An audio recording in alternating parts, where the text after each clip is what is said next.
The prince was pondering who to give the received crowban rock to. He needed someone who would definitely not betray him.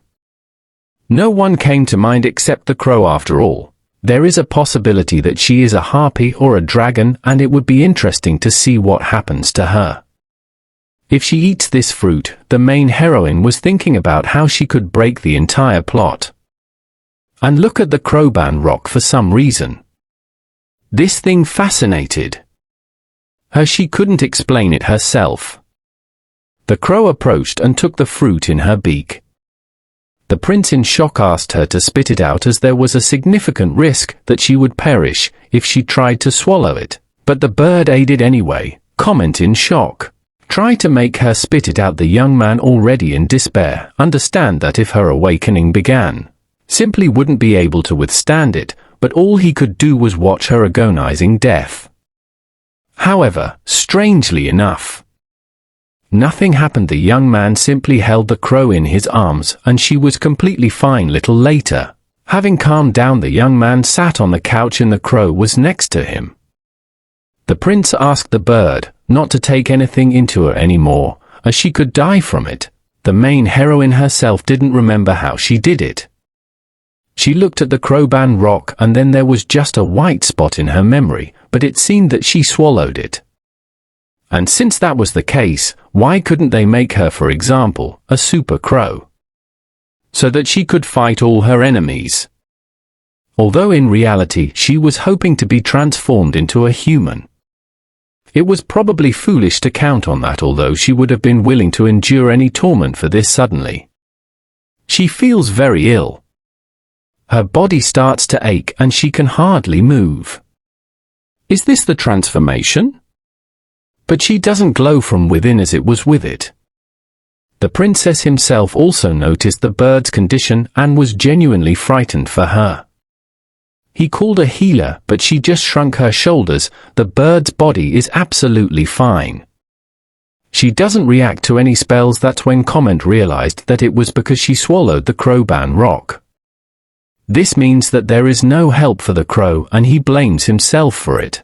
The healer mentioned that if the crow was sick, the divine power would have seeped into its body to heal it. Finding it peculiar, the prince was speechless.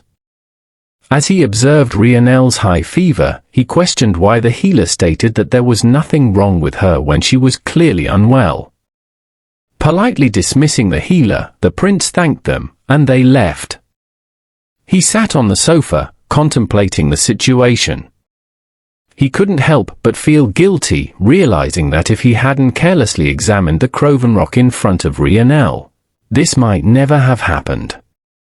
Now, he could only stand by helplessly and watch over her, feeling frightened and overwhelmed. Desperately, he spoke to Rionel, asking her to wake up, reassuring her that even if she played tricks or caused a fire, he wouldn't be angry. As evening set in, the prince found himself drifting into sleep.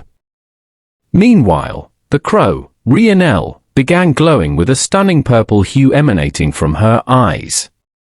In an altered state of consciousness, she found herself in an unfamiliar setting, contemplating whether this was a dream. Her wings appeared different, no longer those of a crow. She wondered if she was deceased, but she refuted the idea, feeling that her life as a crow had been nothing but suffering. Moreover, there were many experiences she hadn't shared with the prince. Suddenly, with a burst of vibrant light and various hues shining through Rionel's body, she heard a story. The narrative detailed how a black bird soared the skies, aiding a wolf to see distant things and feeding on human corpses, gifted by the wolf to prevent bodies from burdening the land and the living. The story continued, explaining how the bird had birthed baby crows and scattered pieces of their shells across the land. This was to ensure that its descendants would consume them, enabling them to soar higher than their ancestors. The prince awakens in confusion, unsure how he had fallen asleep. Hurriedly, he checks on his crow, only to be astounded by the sight before him. Instead of the crow, a young girl in black garments lay under the blanket. His first thought is that she might be an assassin, yet her delicate hands rule out that possibility. It's unlikely that a killer would sleep so serenely in the presence of their potential target. His attention is drawn to the necklace around the girl's neck, confirming the reality of the situation. Running his fingers through her hair, he finds that it feels remarkably similar to the crow's feathers. It's unbelievable, Ryanel has transformed into a human by consuming the crowbane rock. Startled, the girl wakes, wondering why the prince is touching her and insisting it's not yet breakfast time. She rises, rubbing her eyes, and upon realizing her hands are no longer wings, she's in disbelief. Urgently, she needs to find a mirror to assess this transformation. She rushes towards the first door she sees, eager to glimpse her reflection. What she sees is a stark departure from her previous life, a face akin to a soft doll, eyes resembling amethysts, and resplendent hair. She ponders the changes and her now fragile human form, lamenting the loss of her once strong avian muscles. Despite these concerns, she finds solace in her newfound human form. No longer confined to a cage, free from the idea of being fed worms, she's reassured. But what matters most is how the prince views this sudden transformation. The young man smiles and gently inquires if she's had her fill of inspecting herself in the mirror. The girl, now transformed into a human, feels overwhelmed by emotions and decides to express her gratitude by hugging the prince. She buries herself in his arms, her thoughts consumed with the idea of speaking with him. Overwhelmed with tears, she murmurs the prince's name repeatedly.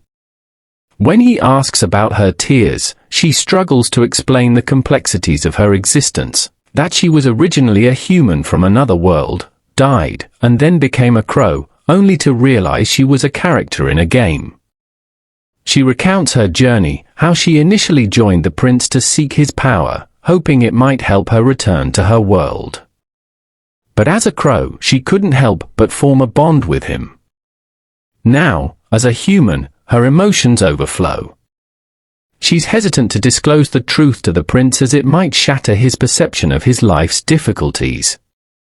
The prince, in sheer delight, embraces her as he did when she was a crow, expressing his gratitude for her survival. The prince's delight at sitting beside Raynell is apparent as he expresses his joy through a heartfelt hug, thanking her for making it through safely. Raynell, overwhelmed by the situation, finds herself blushing suddenly. While the prince envelops Raynell, she's taken by the kind-hearted nature she always admired, even when she was a crow. But now, facing the prince's endearing smile, she struggles to contain a wild urge to pounce on him. The romantic scene leaves Raynell somewhat taken aback. When the prince raises the question about the appropriateness of hugging her in her human form, it stirs deep emotions within Raynell. Overwhelmed by the moment, she transforms abruptly back into her crow form, startled by the sudden change. Now, Raynell is in shock, but the prince is calming her down, mentioning that Raynell is just not used to it yet, and there's nothing practice can't fix. They finish practicing, and a delightful and delicious spread of food is laid out on the table. Raynell is beaming with joy at the sight of the meal, unable to recall the last time she had human food, and it's a full-course meal meant for a prince. The prince is delighted to see Raynell thoroughly enjoying her meal. Suddenly, the prince asks Raynell if she is great at using cutlery, inquiring if she already knows how to use them. Raynell, caught off guard, pauses in her eating, realizing that she was supposed to keep the fact that she used to be human a secret. However, the tempting array of dishes clouds Raynell's mind, and she uses cutlery too proficiently. Nervously, she claims she learned from watching the prince do it many times. The prince finds it fascinating, and Raynell decides she needs to be more careful from now on. After finishing her meal, the prince mentions that he will call for a maid to clean the table. He then asks Raynell to turn into a crow for a moment. Raynell agrees, concentrating her mind and transforming back into crow form. Raynell is pleased that she has mastered the transforming skill. As the maids start cleaning and clear the room, the prince falls silent and apologizes to Raynell, who asks for the reason. The prince, with a strong grip on his hand, mentions that Raynell has to hide her human form because of him. Raynell, anticipating something more dramatic, wonders if the prince wants her to act as a crow spy or dress up as a maid to assassinate his younger brother. However, the prince surprises her by asking Raynell to look out for herself. Raynell is a bit shocked by this unexpected request.